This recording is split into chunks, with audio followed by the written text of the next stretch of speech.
Friends, तो हमने last video में एक क्वेश्चन सोल्व किया था ट्रिग्नोमेट्री का। तो इस बार हम यहाँ पर सेकंड क्वेश्चन को करेंगे। तो सेकंड क्वेश्चन में क्या करना होता है, यहाँ पर ये हमारे सम्स हैं। In a triangle, if angle A is equal to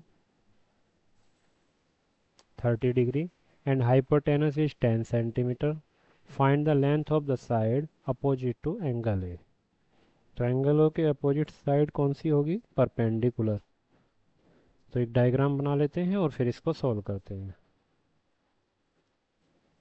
तो ये यहाँ पर है हमारा वर्किंग स्पेस, और इस पर अपने क्वेश्चन को सॉल्व करते हैं। तो सबसे पहले हमने यहाँ पर एक ड्रॉ करेंगे ट्राइंगल। ये हो गया हमारा ट्राइंगल। अगर हम इसको एंगल ए लेट करते हैं और इसको एंगल बी और एंगल सी, तो ये एंगल ए कितना था वहाँ पर?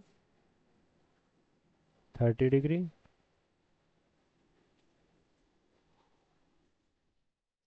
तो हमारा जो एंगल ए था वो था हमारा 30 डिग्री और हाइपोटेनस था 10 सेंटीमीटर। तो हम यहाँ पर नोट कर देते हैं, ये है 30 डिग्री और ये है हमारा हाइपोटेनस क्या है? 10 सेंटीमीटर। तो ये हमने इधर इसको पुट कर दिया, इसको थोड़ा सा रिमूव कर देते हैं। अब देखिए, सबसे पहले क्या आपको नोट डाउन करना है? गिवन। तो आपको गिवन क्या है?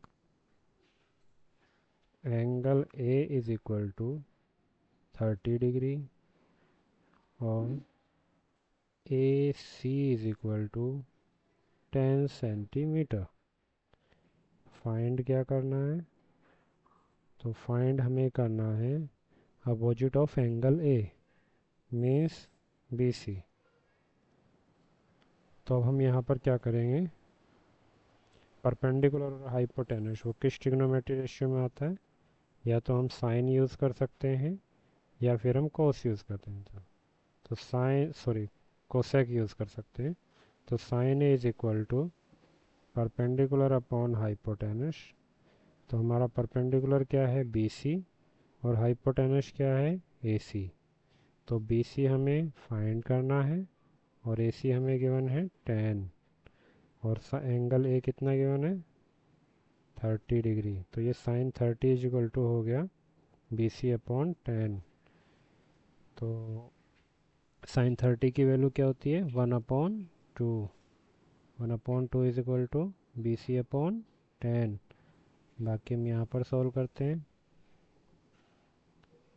तो जब आप क्रॉस मल्टीप्लाई करोगे तो 2 B C is equal to 10 और B C is equal to 10/2। तो हमारा बी सी क्या आ जाता है? 5 सेंटीमीटर। तो ये हमारा हो गया आंसर। तो इस तरीके से हमने ये कंप्लीट कर लिया क्वेश्चन। अब सेकंड क्वेश्चन पर आते हैं।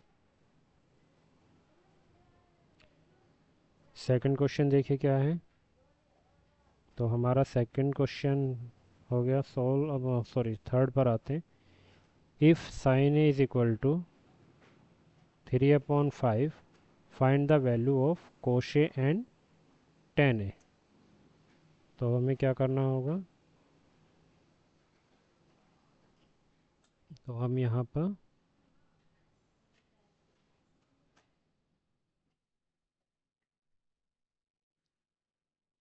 साइन ए, तो साइन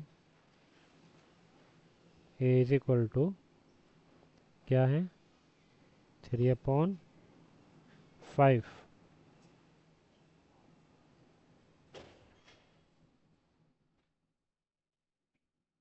तो हमें ये गिवन है sine A is equal to 3/5। फिर से नोट डाउन करते हैं। Sine A is equal to 3/5। और ये तो हमें गिवन था, फाइंड क्या करना है, cos A और tan A। ठीक है, तो वही सबसे पहले एक राइट एंगल ट्राइंगल ड्रॉ करेंगे और इसमें इसका नेम देंगे A, यहाँ पर हमने पुट किया B, यहाँ पर C। कोई भी नेमिंग कर सकते हैं बट यहाँ पर हमें A ही पुट करना होगा। तो यहाँ पर साइन A गिवन है, तो sine A is equal to होता है परपेंडिकुलर अपॉन हाइपोटेनस। तो इस एंगल के लिए परपेंडिकुलर क्या है, ये। तो क्योंकि वो फ्रैक्शन में गिवन है रेशियो में, तो रेशियो को रिमूव करने के लिए हमने उसके साथ एक वेरिएबल ले लिया, तो हमने के लेट किया है, बट चाहे तो हम एक्स वाई जेड एनीथिंग कुछ भी लेट कर सकते हैं। तो हमारी हाइपोटेनस क्या हो जाएगी, 5K। अब हम क्या करेंगे, क्योंकि हमें कोश और टेन ए फाइंड करना है, तो सबसे पहले हम पाइथागोरस यूज करेंगे। तो यहाँ पर ये हम कर देते हैं इरेज, और फिर आगे करते हैं इसको, ये हमने यहाँ पर किया इरेज, और अब पाइथागोरस यूज करते हैं। तो यहाँ पर हम उसे लिखने के बाद लिखेंगे using Pythagoras theorem. Pythagoras theorem क्या होती है, hypotenuse square is equal to base square plus perpendicular square. तो यहाँ पर हाइपोटेनस क्या है हमारा,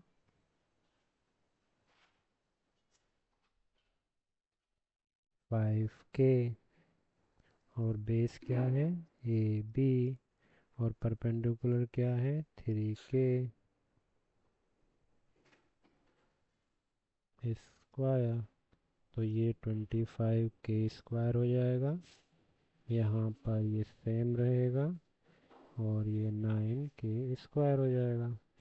अब हमें अगर AB स्क्वायर फाइंड करना हो तो इसको इधर लेकर आओ, तो 9K स्क्वायर उधर जाने पर माइनस हो जाएगा, तो ये 16K स्क्वायर हो जाएगा, और 16K square is equal to AB square. तो यहाँ से आपका स्क्वायर इधर आकर रूट बनेगा, तो फाइनली आपका ये 4K आ जाएगा। अब हमने ये फाइंड कर लिया, अब हमें फाइंड क्या करना है, ए बी की वैल्यू तो आ गई 4K। तो जब ये फाइंड करनी है तो अब हमें निकालना है कॉस ए। कॉस होता है बेस अपॉन हाइपोटेनस, बेस है हमारा 4K और हाइपोटेनस है हमारा 5K। के कैंसिल हो जाता है, तो फाइनल आंसर आ जाता है 4/5। इसी तरीके से अगर हमें tan A फाइंड करना हो तो वो होता है परपेंडिकुलर अपॉन बेस, तो वो हो गया हमारा 3K/4K, क्योंकि ये परपेंडिकुलर है इस एंगल के लिए और ये बेस है, तो ये कैंसिल हो गया, तो आंसर आ जाता है 3/4। ठीक है, तो ये हमने थर्ड क्वेश्चन को सॉल्व किया। अब इसके बाद हम नेक्स्ट क्वेश्चन लेते हैं, क्वेश्चन नंबर 4। अब क्वेश्चन नंबर 4 में क्या करना होगा, देखिए, find the value of sine 60 plus cos 30। तो अब हम इस पर आते हैं, क्या क्वेश्चन है, question number 4, find the value of cos 30 plus sin 60। cos 30 plus sin 60।